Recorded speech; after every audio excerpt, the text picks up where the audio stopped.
உங்களுக்கு என் அன்பின் வாழ்த்துக்களை தெரிவித்துக் கொள்கிறேன். சோஷியல் மீடியாவின் மூலமாய் பார்த்து கொண்டிருக்கிற ஒவ்வொரு தேவ பிள்ளைகளுக்கும் நான் இயேசுவின் நாமத்தினாலே வாழ்த்துக்களை தெரிவித்துக் கொள்கிறேன். இந்த நாளிலுமாய் கர்த்தர் என்னுடைய வாழ்க்கையிலே ஒரு அற்புதத்தை செய்ய வேண்டும், எனக்கு விடுதலை தர வேண்டும், சுகம் தர வேண்டும், என்னுடைய தேவைகள் சந்திக்கப்பட வேண்டும் என்று சொல்லி இந்த எண்ணத்தோடு நீங்கள் இந்த இடத்திற்கு வந்திருக்கலாம். கர்த்தர் நம்மை பார்த்து சொல்லுகிறார். எரேமியா 33:3 வசனத்திலே இப்படியாய் சொல்லுகிறார், என்னை நோக்கி கூப்பிடு, அப்பொழுது நான் உனக்கு உத்தரவு கொடுத்து நீ அறியாததும் உனக்கு எட்டாததுமான பெரிய காரியங்களை உனக்கு அறிவிப்பேன் என்று சொல்லி கர்த்தர் நம்மை பார்த்து சொல்லுகிறார். எரேமியா காவற் சாலையின் முற்றத்திலே இருக்கும் பொழுது கர்த்தருடைய வார்த்தை அவனுக்கு உண்டாகுகிறது. உண்டாகி கர்த்தர் அவனை இந்த வார்த்தையின் மூலமாய் தேற்றுகிறார். என்னை நோக்கி கூப்பிடு என்று சொல்லி கர்த்தர் சொல்லுகிறார். எரேமியாவுக்கு மாத்திரமல்ல, நாம் ஒவ்வொருவரையும் பார்த்துதான் கர்த்தர் சொல்லுகிறார், உன்னுடைய தேவைகள் சந்திக்கப்பட, உன்னுடைய பிரச்சனைகள் மாற நீ என்னை நோக்கி கூப்பிடு, அப்பொழுது நான் உனக்கு உத்தரவு கொடுத்து நீ அறியாததும் உனக்கு எட்டாததுமான பெரிய காரியங்களை உனக்கு அறிவிப்பேன் என்று சொல்லி கர்த்தர் நம்மை பார்த்து சொல்லுகிறார். எனவே இந்த நாளிலே நாம் கர்த்தரை நோக்கி பார்க்கும் பொழுது கர்த்தர் நம்முடைய தேவைகளை சந்திப்பதற்கு அவர் வல்லமையுள்ளவராய் இருக்கிறார். இஸ்ரவேல் ஜனங்களை குறித்து நாம் அறிவோம். கர்த்தர் அவர்களை அந்த எகிப்தினுடைய கையிலிருந்து, அவர்களை அடிமைத்தனத்திலிருந்து அவர்களை விடுதலை செய்து கானான் தேசத்துக்குள்ளாய் அவர் கொண்டு போகிறார். மோசே அந்த இஸ்ரவேல் ஜனங்களை வழிநடத்தி கொண்டு போகிறதை நாம் பார்க்கிறோம். பயங்கரமான அற்புதங்களையும் அதிசயங்களையும் கர்த்தர் இஸ்ரவேல் ஜனங்களுடைய வாழ்க்கையிலே செய்தார். ஆனாலும் அந்த ஜனங்கள் கர்த்தரை விசுவாசியாதபடி அநேக நேரங்களிலே கர்த்தருக்கு விரோதமாய் முறுமுறுக்கிறதை நாம் பார்க்கிறோம். ஆனாலும் கர்த்தர் கிருபையாய் அவருடைய பாவங்களை மன்னித்து இஸ்ரவேல் ஜனங்களுக்கு தாம் சொன்ன வாக்குத்தத்தத்தை அவர் நிறைவேற்றி கொடுக்கிறதை நாம் பார்க்கிறோம்.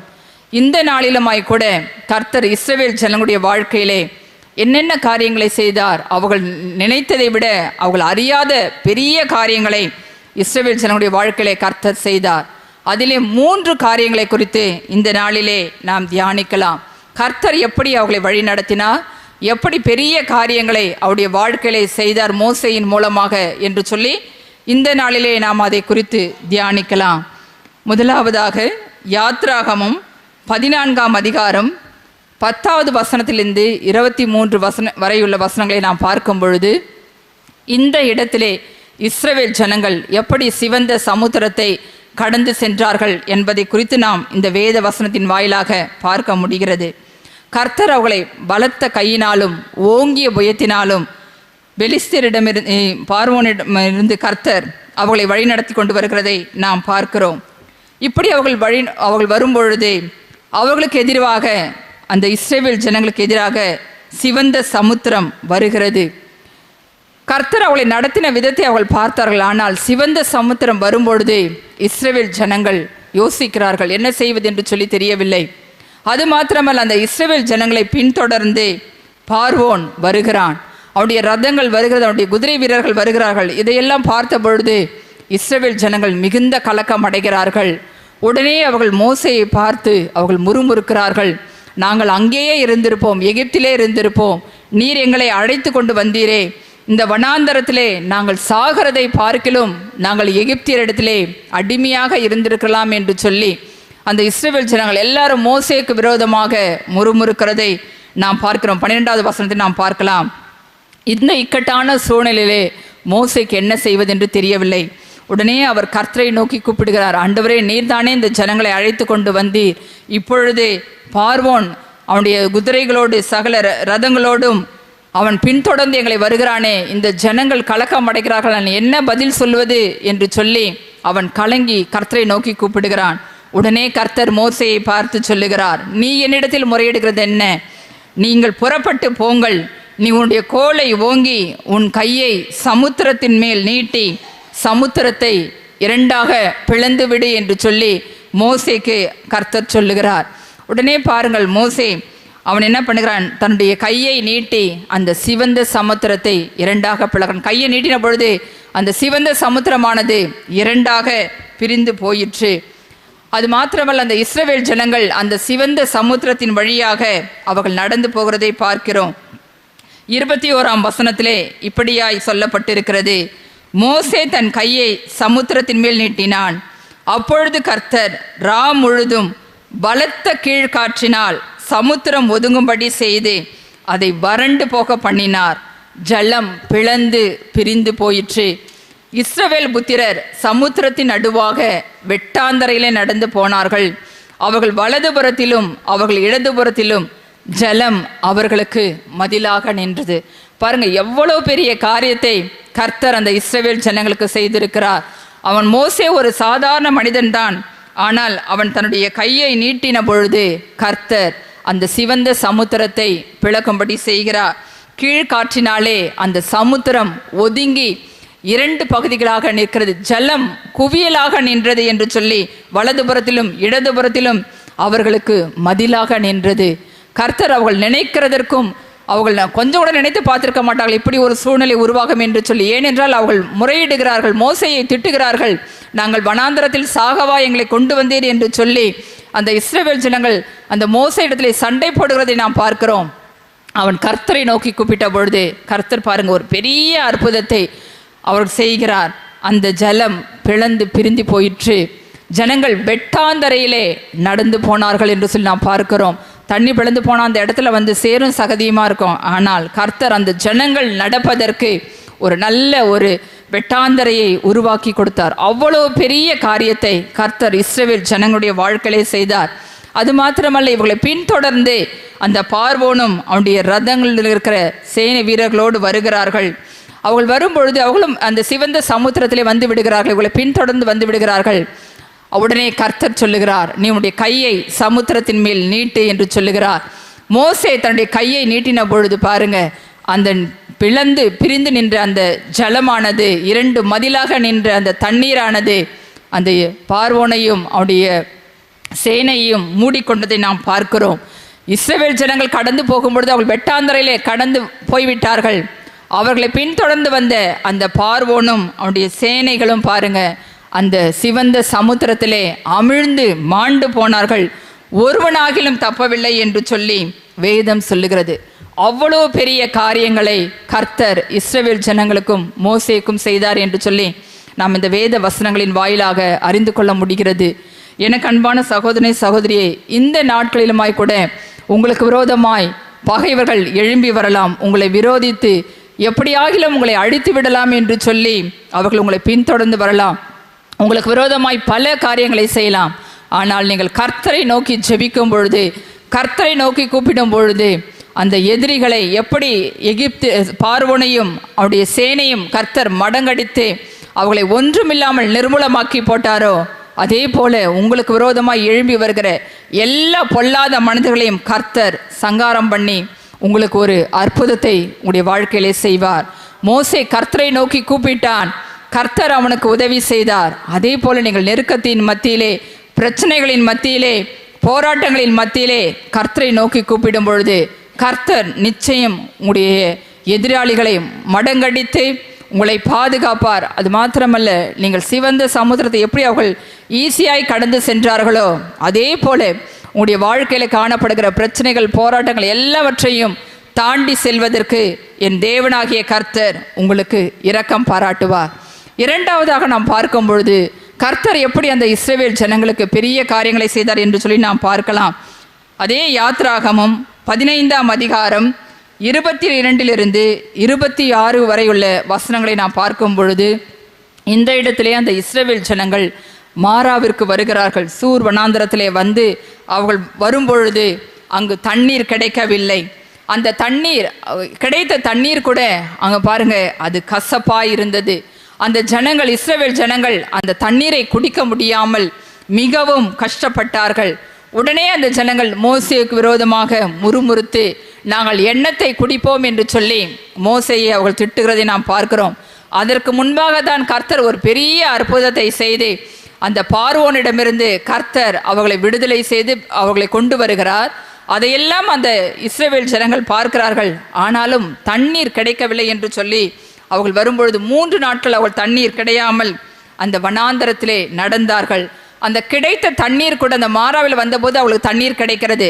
ஆனால் அந்த தண்ணீர் கூட கசப்பாக இருந்தது, குடிக்க முடியாதபடி அது கசப்பாக இருந்ததினாலே அவர்கள் மிகவும் மோசேக்கு விரோதமாக முறுமுறுக்கிறார்கள். உடனே மோசே கர்த்தரை நோக்கி கூப்பிடுறான். ஏனென்றால் மோசேக்கு என்ன செய்வது என்று தெரியவில்லை. அவன் எந்த காரியமாக இருந்தாலும் கர்த்தரை கேட்டு கேட்டு நாம் செய்கிறதை நாம் பார்க்கிறோம். அப்படியா இந்த ஜனங்கள் முறுமுறுக்கும் பொழுது மோசே கர்த்தரை நோக்கி கூப்பிடுகிறான். 25வது வசனத்தை நாம் பார்க்கிறோம். மோசே கர்த்தரை நோக்கி கூப்பிட்டான். அப்பொழுது கர்த்தர் மோசேக்கு ஒரு மரத்தை காண்பித்தார். அதை அவன் தண்ணீரில் போட்டவுடனே அது மதுரமான தண்ணீராயிற்று என்று சொல்லி இந்த 25வது வசனத்தை நாம் பார்க்கிறோம். கர்த்தர் மறுபடியும் மோசேக்கு ஒரு மரத்தை காண்பிக்கிறார். அந்த மரத்தை நீ அதில் தண்ணீரிலே போடு, அது போட்டவுடனே அது குடிப்பதற்கு நல்ல ஏற்ற தண்ணீராக மாறிவிடும் என்று சொல்லி கர்த்தர் மோசேனிடத்தில் சொல்லுகிறார். உடனே மோசே கர்த்தர் காண்பித்தபடியே அந்த மரத்தை வெட்டி தண்ணீரிலே போடுகிறான். பாருங்க, அது தண்ணீரில் போட்ட உடனே அந்த தண்ணீர் மதுரமாயிற்று என்று சொல்லி நாம் பார்க்கிறோம். அதன் பின்பாக அந்த இஸ்ரவேல் ஜனங்கள் அந்த கசப்பாயிருந்த அந்த தண்ணீர் மாறி மதுரமாய் மாறின தண்ணீரை குடித்து அவர்கள் சந்தோஷமாக இருந்திருப்பார்கள். அப்படி ஒரு சாதாரண மரம்தான், ஆனால் அந்த கசப்பாயிருந்த தண்ணீரை கர்த்தர் அந்த நாளிலே அவர்களுக்கு மதுரமாய் மாற்றி கொடுத்தார். இன்றைய நாளிலுமாய் கூட உங்களுடைய வாழ்க்கையில் கூட சில கசப்புகள் ஏற்பட்டு இருக்கலாம். இந்த கசந்த வாழ்க்கை என்று சொல்லி நீங்கள் சோர்ந்து போய் நீங்கள் ஜெபித்து கொண்டு இருக்கலாம். கர்த்தர் அந்த கசந்த வாழ்க்கையை மாற்றுவதற்கு அவர் வல்லமையுள்ளவராய் இருக்கிறார். கலாத்தியர் 3:13 சொல்லப்பட்டிருக்கிறது, மரத்திலே தூக்கப்பட்ட எவனும் சபிக்கப்பட்டவன் என்கிற வேத வசனத்தின்படி நியாய பிரமாணத்தின்படி கிறிஸ்து நமக்காக சாபமாகி நியாய பிரமாணத்தின் சாபத்திற்கு நம்மை நீங்களாக்கி மீட்டு கொண்டார். இயேசு கிறிஸ்து நமக்காக அவர் சிலுவை மரணத்தை சுமந்தார். பாருங்கள், நம்முடைய பாடுகள், அவமானங்கள், நம்முடைய வேதனைகள், உபத்திரவங்கள், கசப்புகள் எல்லாவற்றையும் இயேசு சிலுவையிலே சுமந்து தீர்த்தார். எனவே அந்த கல்வாரியின் சிலுவையில் அண்டே நாம் வந்து நிற்கும் பொழுது கர்த்தர் நம்முடைய கசப்புகளை மாற்றுவதற்கு அவர் வல்லமையுள்ளவராயிருக்கிறார். எப்படி இந்த இஸ்ரவேல் ஜனங்களுடைய வாழ்க்கையிலே அந்த கசப்பாயிருந்த தண்ணீரை கர்த்தர் மதுரமாய் மாற்றினாரோ, அதே போல உங்களுடைய வாழ்க்கையில காணப்படுகிற எல்லா கசப்புகளையும் மாற்றி உங்கள் வாழ்க்கையை செழிப்பாய் மதுரமாய் மாற்றுவதற்கு என் ஆண்டவராகிய இயேசு கிறிஸ்து வல்லமையுள்ளவராய் இருக்கிறார். நாம் செய்ய வேண்டிய காரியம், மோசே கர்த்தரை நோக்கி கூப்பிட்டான். அப்படியாய் நாம் கர்த்தரை நோக்கி கூப்பிடும் பொழுது கர்த்தர் நம்முடைய வாழ்க்கையில காணப்படுகிற எல்லா கசப்புகளையும் மாற்றுவதற்கு அவர் போதுமானவராய் இருக்கிறார். மூன்றாவதாக இஸ்ரவேல் ஜனங்களுக்கு கர்த்தர் செய்த ஒரு காரியம் என்னவென்று சொன்னால், என்னாகமம் 11ஆம் அதிகாரம் 11 15 வரையுள்ள வசனங்களில் நாம் பார்க்கும் பொழுது இதே இஸ்ரவேல் ஜனங்கள் மோசேயை பார்த்து சொல்லுகிறார்கள், நாங்கள் இறைச்சி சாப்பிட வேண்டும் என்று சொல்லி. பாருங்க, கர்த்தர் அவர்களுக்கு மன்னாவை கொடுத்து அவர்களை போஷித்தார். அது மிகுந்த ருசியாய் இருந்தது.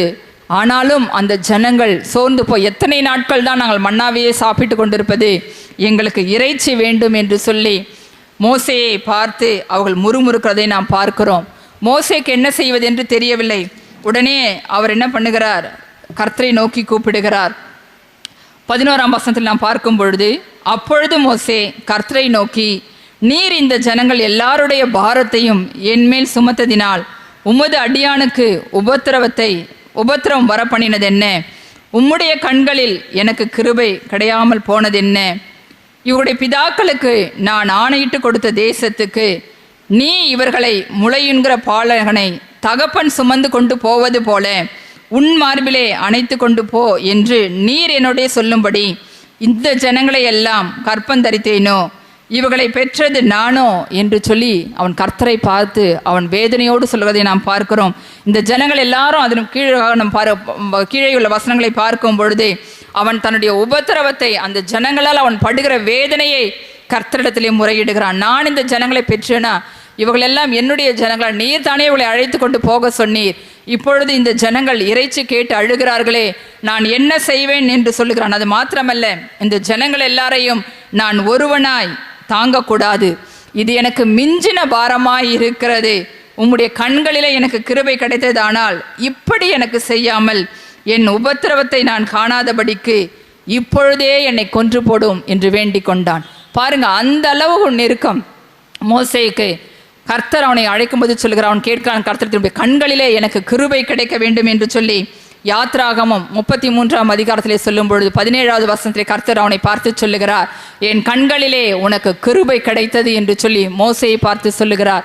இப்படியாய் கர்த்தருடைய கண்களிலே கிருபையை பெற்றுக்கொண்ட மோசே தான் சொல்லுகிறார், ஆண்டவரே உம்முடைய கிருபையை நான் இழந்து போய்விட்டேனோ, இந்த ஜனங்கள் என்னை இப்படியாய் வேதனைப்படுத்துகிறார்களே, உம்முடைய கண்களை எனக்கு ஏன் கிருபை கிடைக்கல, பாருங்க உங்கள் படுகிற வேதனையை என்னால் தாங்க முடியவில்லை, என்னை கொன்று போட்டுவிடும் என்று சொல்லி அவன் சொல்லுகிறான். அப்போ எந்த அளவுக்கு அவன் உபத்திரவத்தின் மத்தியிலே, நெருக்கத்தின் மத்தியிலே அவன் அந்த வார்த்தையை சொல்லியிருப்பான் என்பதை நம்மால் புரிந்து கொள்ள முடிகிறது.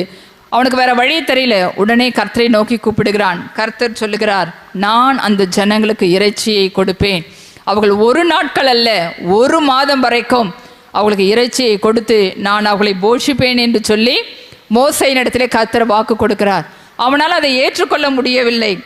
21ஆம் வசனம் இப்படியாய் சொல்லுகிறது, அதற்கு மோசே, என்னோடு இருக்கிற காலாட்கள் 6 லட்சம் பேர் 1 மாதம் முழுவதும் புசிக்கும்படி அவர்களுக்கு இறைச்சி கொடுப்பேன் என்று சொன்னீரே, ஆடு மாடுகளை அவர்களுக்காக அடித்தாலும் அவர்களுக்கு போதுமா, சமுத்திரத்து மச்சங்களை எல்லாம் அவர்களுக்காக சேர்த்தாலும் அவர்களுக்கு போதுமா என்று சொல்லி அவன் மோசே கர்த்தரை பார்த்து கேட்கிறான். ஏனென்றால் அவனால் அதை நம்ப முடியவில்லை. 6 லட்சம் ஜனங்களை நான் வழிநடத்தி கொடுக்கிறேன், புருஷன் மாத்திரம். பாருங்க, அப்போ அவன் எவ்வளோ கஷ்டப்பட்டிருப்பான். இதுக்கெல்லாம் எப்படி ஆண்டவரை கிடைக்கும்? அவன் அந்த நேரத்தில் அவனால் அந்த ஜனங்கள் படுத்தின வேதனை அவன் அப்படியாய் கர்த்தரிடத்திலே கேட்கிறான். எப்படி சமுத்திரத்தினுடைய மச்சங்களையெல்லாம் கொண்டு வந்து சேர்த்தால் கூட இந்த ஜனங்களுக்கு போதாதே என்று சொல்லி அவன் அவிசுவாசமாய் கர்த்தரை நோக்கி கேட்கிறதை நாம் பார்க்கிறோம். உடனே கர்த்தர் அவனுக்கு பதில் கொடுக்கிறார். கர்த்தருடைய கை குறுகி இருக்கிறதோ, என் வார்த்தையின்படி நடக்குமோ நடவாதோ என்று நீ இப்பொழுது காண்பா என்று சொல்லி கர்த்தர் அவனை ஆறுதல் படுத்துகிறார். அவன் அவிசுவாசத்தோடு இது எப்படி ஆண்டவரே நடக்கும் என்று சொல்லி அவன் யோசித்து கேட்கும் பொழுது கர்த்தர் சொல்லுகிறார், என்னுடைய கை குறுகி இருக்கவில்லை, இப்பொழுது அதை நடக்கும், நீ காண்பாய் என்று சொல்லி அவனை ஆறுதல் படுத்தி தைரியப்படுத்துகிறதை நாம் பார்க்கிறோம். கர்த்தர் சொன்னது மாத்திரமல்ல, அப்படியே அந்த காரியத்தை செய்து முடித்தார். 31வது வசனத்தில் பாருங்க, அப்பொழுது கர்த்தரிடத்திலிருந்து புறப்பட்ட ஒரு காற்று சமுத்திரத்திலிருந்து காடைகளை அடித்து கொண்டு வந்து பாளையத்திலும் பாளையத்தை சுற்றிலும் இந்த பக்கம் 1 நாள் பிரயாணம் மட்டும் அந்த பக்கம் 1 நாள் பிரயாணம் மட்டும் தரையின் மேல் 2 முழ உயரம் விழுந்து கிடக்க செய்தது. அப்பொழுது ஜனங்கள் எழுந்து போகிறாங்க. பாருங்க, அதை போய் சேகரித்துக் கொள்ளுகிறார்கள். ஒரே ஒரு காற்றை கர்த்தர் அந்த சமுத்திரத்திலிருந்து புறப்பட பண்ணுகிறார். உடனே காடைகள் கொண்டு வந்து அந்த பாளையத்தில் விழுந்து கிடக்கிறது. பாருங்க, ஜனங்கள் போய் அந்த காடைகளை எல்லாம் பொறுக்கி கொண்டு அவர்கள் அந்த இறைச்சி சாப்பிடுகிறார்கள் என்று சொல்லி அதன் பின்பதாக வருகிற வசனத்தில் நாம் பார்க்கிறோம். அது மோசேக்கு கூட அப்படி ஒரு காரியம் நடக்குமா என்று சொல்லி அவன் யோசனை இருந்தான். ஆனால் கர்த்தர் அவனுக்கு அறியாததும் அவனுக்கு எட்டாததுமான பெரிய காரியங்களை அந்த நாளிலே மோசேயினுடைய வாழ்க்கையிலும் இஸ்ரவேல் ஜனங்களுடைய வாழ்க்கையிலும் கர்த்தர் செய்கிறதை நாம் பார்க்கிறோம். அப்படியா இந்த நாளிலுமாய் கூட நம்முடைய தேவைகளை நிறைவேற்றுவதற்கு ஆண்டவராகிய இயேசு கிறிஸ்து அவர் போதுமானவராய் இருக்கிறார். ஒருவேளை மோசேயை போல நாம் இது இப்படி நடக்குமோ, எப்படி ஆண்டவரே என்று கூட நாம் யோசிக்கலாம். ஆனால் கர்த்தருடைய கை குறுகி இருக்கவில்லை. அவருடைய வார்த்தைகள் ஒரு நாளும் வீணாய் போனதில்லை. வானமும் பூமியும் ஒழிந்து போனாலும் கர்த்தருடைய வார்த்தைகள் ஒரு நாளும் ஒழிந்து போவதில்லை என்று சொல்லி நாம் பார்க்கிறோம். கர்த்தர் சொல்ல ஆகும், அவர் கட்டளை நிற்கும். அவர் மோசேக்கு சொன்னார், நான் இந்த ஜனங்களுடைய தேவைகளை சந்திப்பேன், 1 மாதம் வரைக்கும் காடைகள் இருக்கும், அதை அந்த இறைச்சியை புசிப்பார்கள் என்று சொல்லி சொன்னார். அதே போல பாருங்க, அந்த ஜனங்கள் 1 மாதம் வரைக்கும் புசிக்கும்படியாய் கர்த்தர் கிருபை செய்தார். அப்படியாய் நம்முடைய வாழ்க்கையில கூட காணப்படுகிற எல்லா குறைவுகளையும் மாற்றுவதற்கு கர்த்தர் வல்லமையுள்ளவராய் இருக்கிறார். நம்முடைய தேவைகள் சந்திக்கப்பட, நம்முடைய பிரச்சனைகள் மாற, குறைவுகள் மாற, நம்மளுக்கு விடுதலை கிடைக்க, சுகம் கிடைக்க நாம் கர்த்தரை நோக்கி கூப்பிடும் பொழுது கர்த்தர் நாம் நினைப்பதற்கும் வேண்டிக் கொள்வதற்கும் நாம் அறியாததும் எட்டாததுமான பெரிய காரியங்களை நம்முடைய வாழ்க்கையிலே செய்து கர்த்தர் நம்மளை மனமகிழ்ச்சி ஆக்குவார். பாருங்க, இயேசு கிறிஸ்து வாழ்ந்த நாட்களிலே அநேக அற்புதங்களை செய்தார். அவர் செய்த அற்புதங்களை எழுதுவதற்கு இந்த ஒரு புஸ்தகம் போதாது என்று சொல்லி யோவான் சொல்லுகிறார். அப்படியாய் அநேக காரியங்களை கர்த்தர் செய்தார். அதில் ஒரே ஒரு காரியத்தை மாத்திரம் நான் சொல்ல விரும்புகிறேன். யோவான் 13ஆம் அதிகாரத்திலே அவர் மரித்த லாசருவை 11ஆம் அதிகாரத்திலே நாம் பார்க்கும் பொழுது அவர் எப்படி லாசருவை உயிரோடு எழுப்பினார் என்று சொல்லி நாம் பார்க்கிறோம். பாருங்க, லாசரு மரித்து 4 நாட்கள் ஆயிற்று. அவனை கல்லறையில் வைத்து மூடிவிட்டார்கள். இந்த நிலைமையில இயேசுக்கு அது நன்றாய் தெரியும். ஆனாலும் அவர் தாமதமாக அந்த இடத்திலே செல்லுகிறார். சென்று அங்கு லாசருவை உயிரோடு எழுப்புவதை நாம் பார்க்கிறோம். அவருடைய சகோதரி மார்த்தாள் சொல்லுகிறாள், ஆண்டவரே 4 நாளாயிற்றே, இப்பொழுது நாருமே என்று சொல்லி அவள் இயேசுவை பார்த்து சொல்லுகிறார். ஆனால் இயேசு சொல்லுகிறார், நீ விசுவாசித்தால் தேவனுடைய மகிமையை காண்பாய் என்று சொல்லுகிறார். மார்த்தாளுக்கு மாத்திரமல்ல, நமக்கும் அந்த வார்த்தை தான். நாம் விசுவாசிக்கும் பொழுது கர்த்தர் மரித்து போன நிலைமையில் இருக்கிற நம்முடைய வாழ்க்கையை உயிர்ப்பிப்பதற்கு அவர் வல்லமையுள்ளவராயிருக்கிறார். பாருங்க, அந்த 4 நாட்கள் மரித்து போய் நாற்றம் எடுத்து கிடந்த அந்த சரீரத்தை லாசருவே வா என்கிற ஒரே வார்த்தை சொன்ன பொழுது அவன் உயிரோடு எழுந்து வந்தான் என்று சொல்லி நாம் வேதத்திலே பார்க்கிறோம். ஆண்டவராகிய இயேசு கிறிஸ்து நேற்றும் இன்றும் என்றும் மாறாதவராயிருக்கிறார். நேற்று இஸ்ரவேல் ஜனங்களுக்கு அற்புதங்களை செய்தவர், பெரிய காரியங்களை செய்தவர்.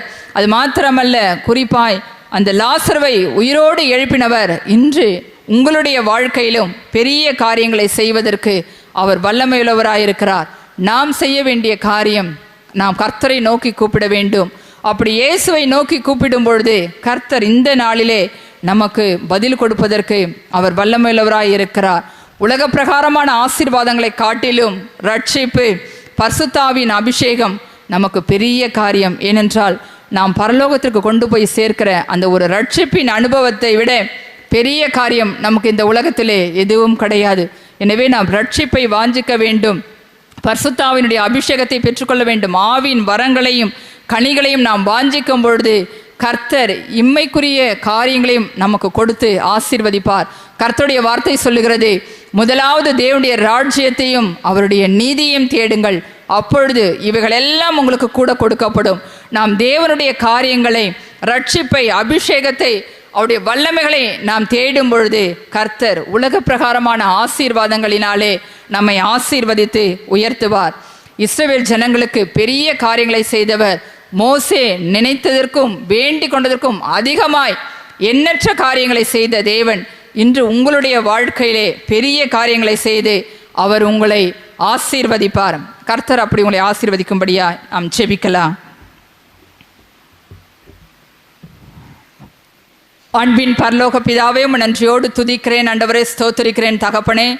என்னை நோக்கி கூப்பிடு, அப்பொழுது நான் உனக்கு உத்தரவு கொடுத்து நீ அறியாததும் உனக்கு எட்டாததுமான பெரிய காரியங்களை உனக்கு அறிவிப்பேன் என்று சொல்லி ஆண்டவரே வாக்குத்தத்தம் செய்திருக்கிறீர். உமக்கு ஸ்தோத்திரம். குறிப்பாக இஸ்ரவேல் ஜனங்கள் ஆண்டவரே, அவள் வழி நடத்தினீர் ஆண்டவரே. அடிமை தனத்திலிருந்து அவளை மீட்டு கொண்டு வழி நடத்தினீர். அதே போல தகப்பனுடைய வாழ்க்கையிலே வந்த எல்லா காரியங்களையும் ஆண்டவரை தடைகளையும் தகர்த்தெறிந்து நீர் அவளுக்கு பெரிய காரியங்களை செய்து ஆண்டவரே அவளை ஆசீர்வதித்தீர். மோசே உம்மை நோக்கி கூப்பிட்ட பொழுதெல்லாம் ஆண்டவரே நீர் அவனுக்கு கிருபை பாராட்டினீர். இஸ்ரவேல் ஜனங்களுக்கு உதவி செய்தீர் ஆண்டவரே. அப்படியா இந்த நாளிலுமாய் ஆண்டவரே, இயேசுவே எனக்கு இந்த காரியத்திலே உதவி செய்யும் என்று சொல்லி யாரெல்லாம் உம்மை நோக்கி கூப்பிடுகிறார்களோ என் தேவனாகிய கர்த்தர் இப்பொழுது நீர் அவர்களுக்கு மனமிறங்குவீராக.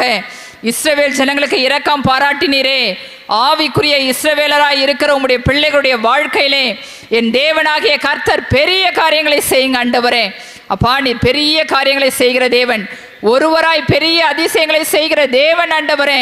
உம்முடைய பிள்ளைகளுடைய வாழ்க்கையிலே ஆண்டவரே அவர்கள் வேண்டிக் கொள்வதை நீர் கொடுத்து அவளை ஆசீர்வதிப்பீராக. கர்த்தருடைய வார்த்தை ஆண்டவருடைய கை குறுகி இருக்கிறதோ என்று சொன்னீரே, ரட்சிக்க கூடாது அப்படி கை குறுகி இருக்கவில்லை, கேட்கக்கூடாது அப்படி செவி மந்தமாகவில்லை ஆண்டவரே. உம்முடைய பிள்ளைகள் உம்மை நோக்கி விசுவாசத்தோடு ஜெபிக்கும் பொழுது அப்பா நீர் வானத்தின் வாசல்களை திறந்து அவருடைய தேவைகளை சந்திங்க. அவளுக்கு எதிராய் வழுவுகிற எல்லா ஆண்டவரே சத்துருக்களையும் நீர் முறியடிப்பீராக. எப்படி பார்வோனையும் அவருடைய சேனையும் சிவந்த சமுத்திரத்திலே முறியடித்து இஸ்ரவேல் ஜனங்களுக்கு விடுதலையை கட்டளையிட்டீரோ, அதே போல உம்முடைய பிள்ளைகளுக்கு விரோதமாய் எழும்பி வருகிற எல்லா அந்தகார வல்லமைகளையும் விக்கிரக வல்லமைகளையும் மந்திர கிரியைகளையும் நசரேயனாகிய இயேசு கிறிஸ்துவின் வல்லமையுள்ள நாமத்தினாலே நான் கட்டுகிறேன் ஆண்டவரே. உம்முடைய பிள்ளைகளை தொடக்கூடாது ஆண்டவரே, நீர் அவர்களை பாதுகாத்துக் கொள்வீராக. அது மாத்திரமல்ல தகப்பனே, மாறாவின் கசப்பான தண்ணீரை மதுரமாய் மாற்றினீரே, உம்முடைய பிள்ளைகளுடைய வாழ்க்கையில காணப்படுகிற கசப்புகள் மாறட்டும் ஆண்டவரே. இருதயத்தினுடைய கசப்புகளை மாற்றுகிறவர் நீர் ஆண்டவரே. எங்களுடைய கசப்புகளை மாற்றும்படியாய் நீர் சிலுவையிலே ஆண்டவரே எங்களுடைய எல்லாவற்றையும் பாரங்களையும் அவமானங்களையும் ஆண்டவரே நிந்தனைகளையும் சுமந்து தீர்த்தி ஒரு விசை அதை நினைத்தருளும் ஆண்டவரே. அப்பா உம்முடைய பிள்ளைகள் உம்மை நோக்கி கூப்பிட்டு ஆண்டவரே இந்த கசந்த வாழ்க்கையை மாற்றி என்னை ஆசீர்வதியும் என்று சொல்லி ஜெபிக்கும் பொழுது கட்டாயம் நீர் அவர்களுக்கு மனம் இறங்குவீராக ஆண்டவரே. அந்த மாறாவி நீரை மதுரமாய் மாற்றினது போல உம்முடைய பிள்ளையுடைய வாழ்க்கை நீர் மதுரமாய் மாற்றுங்க ஆண்டவரே. நீர் அப்படியே செய்ய போகிறபடினாலும் உமக்கு நன்றி ஆண்டவரே. அது மாத்திரமல்ல தகப்பனே, இஸ்ரவேல் ஜனங்கள் விரும்பின பொழுது ஆண்டவரே அவர்களுக்கு நீர் காடைகளை கொடுத்து ஆசீர்வதித்தீர் ஆண்டவரே. அப்படியாய் நாங்கள் ஜெபிக்கிறோம் ஆண்டவரே. அவர்கள் என்னென்ன காரியங்களுக்காய் ஜெபிக்கிறார்களோ என் தேவனாகிய கர்த்தர் அவருடைய குறைவுகளை நிறைவாக்குங்க ஆண்டவரே. ஒருவேளை அது அவர்களுக்கு ஆண்டவரே பெரிய காரியமாய் இருந்தாலும் என் தேவனாகிய உமக்கு அது லேசான காரியம் ஆண்டவரே. பலம் உள்ளவனுக்காகிலும் பலன் இல்லாதவனுக்காகவும் உதவி செய்வது உமக்கு லேசான காரியம் என்று சொல்லி வேதம் சொல்லுகிறது ஆண்டவரே. நம்முடைய பிள்ளைகளுக்கு ஆண்டவரே நீர் பெரிய காரியங்களை செய்யுங்க ஆண்டவரே. எந்த காரியத்திலே அற்புதம் வேண்டும் ஆண்டவரே, சுகம் வேண்டும், விடுதலை வேண்டும், தேவைகள் சந்திக்கப்பட வேண்டும் என்று சொல்லி உம்மை நோக்கி கூப்பிடுகிறார்களோ இப்பொழுது நீர் அவளுக்கு ஒரு அற்புதத்தை செய்யுங்க ஆண்டவரே. ஆண்டவரே நீர் அற்புதங்களை செய்கிற தேவன். கர்த்தர் நமக்கு பெரிய காரியங்களை செய்தார் என்று சொல்லி ஆண்டவரே நாங்கள் உம்மை துதிக்க ஸ்தோத்தரிக்க ஆண்டவரே நீர் அவளுக்கு உதவி செய்யும்படியாய் நான் ஜெபிக்கிறேன். நீர் அப்படியே செய்ய போகிறபடினாலும் உமக்கு நன்றி ஆண்டவரே. நாங்கள் விசுவாசிக்கிறோம். மரித்து போன லாசருவை உயிரோடு எழுப்பி ஆண்டவரே அந்த குடும்பத்தாருக்கு சமாதானத்தையும் ஆண்டவரே ஆறுதலையும் கொடுத்தது போல உடைய பிள்ளைகளுடைய வாழ்க்கையில ஆண்டவரே எல்லாம் முடிந்தது போனது என்கிற நிலைமையை மாற்றுங்க ஆண்டவரே. உயிர் பெற செய்கிற தேவன் நீர் உயிர்ப்பிப்பீராக. உம்முடைய வல்லமையை விளங்க பண்ணுங்க ஆண்டவரே. நீர் அப்படியே செய்ய போகிற அப்படின்னாலும் உமக்கு நன்றி ஏசப்பா. இயேசு கிறிஸ்துவின் வல்லமையுள்ள நாமத்தில் ஜெபிக்கிறேன் நல்ல பிதாவே, ஆமேன்.